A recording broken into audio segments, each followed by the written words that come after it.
na mai lam azo hita hiti le hin thu pe na chon na da aji thine di ji na hin pe na a nei na di hin na asan pe na di rin pa the ji na le ke tin na chu hin pe ta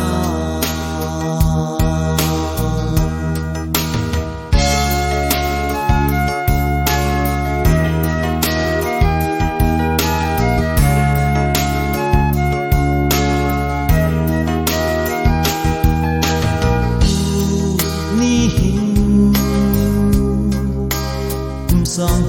ta le kada ka ku ngai sing ka ogin ka ngai ngam na den hiti le hin na thu pe na chon na dan ha a ji thai na di ji na hin pe na a nei na di hu hin na asan te na di rin pa te ji na le he tim tu na chu hin te ta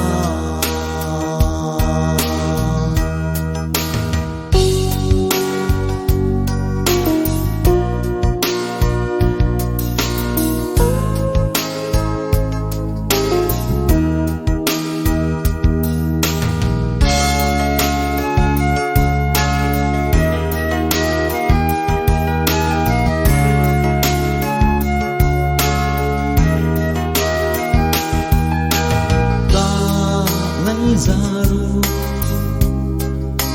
salem ka hinte kale hagil gen the na